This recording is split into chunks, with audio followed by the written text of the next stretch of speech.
नमो Bharat train, नमो Bharat train से अब हम सीधा सीधा मेरठ के अंदर पहुंच चुके हैं, बेगम पुल पहुंच चुके हैं। और यहाँ पर हम इस स्टेशन को क्यों दिखा रहे हैं, क्योंकि एक तरफ नमो भारत तो दूसरी तरफ मेरठ मेट्रो, और यहाँ पर वो दोनों इंडिकेशन है। मेरठ मेट्रो की सामने बात करें तो मेरठ मेट्रो सामने खड़ी हुई है, यानी एक ही स्टेशन पर दोनों सुविधाएं आपको मिलती रहेंगी। यहाँ पर एक और बात मैं आपको बताना चाहूँगा, अगर हम इस मैप की बात करें तो मैप में आप देख सकते हैं कि किस तरीके से ये जो मेरठ मेट्रो का रूट है वो परतापुर से लेकर सीधा सीधा मोदीपुरम तक जाता है। यानी परतापुर से मोदीपुरम के बीच में कई स्टेशन है, परतापुर, रिठानी और शताब्दी नगर, ब्रह्मपुरी, मेरठ सेंट्रल, भैंसाली, भैंसाली के साथ साथ बेगमपुल जहां पर हम इस समय मौजूद हैं, उसके बाद MES कॉलोनी, फिर दौरली, फिर उसके बाद मेरठ नॉर्थ और मोदीपुरम, फिर मोदीपुरम डिपो स्टेशन।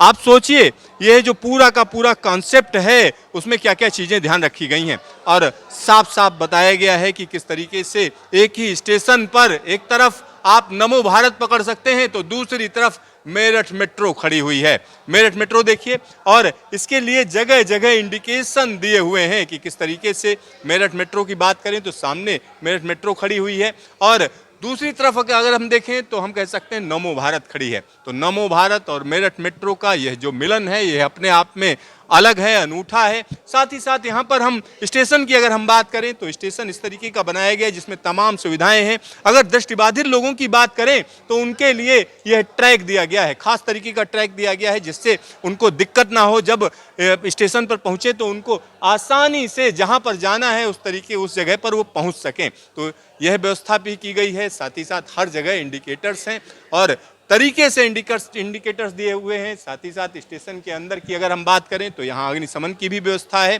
और बैठने की भी व्यवस्था की गई है। यानी यह स्टेशन अब यात्रियों के लिए पूरी तरीके से तैयार है। और एक और बात मैं आपको बताना चाहूँगा, मेरठ के अंदर के जो स्टेशन है मेरठ मेट्रो के, वो कहीं ना कहीं जमीन के अंदर है, यानी अंडरग्राउंड है। जो मेट्रो की बात करते हैं तो मेट्रो आमतौर पर कहा जाता है कि अंडरग्राउंड रहे तो बेहतर है, और यहाँ पर हर जगह पर आप देख सकते हैं कि किस तरीके की तैयारी की गई है।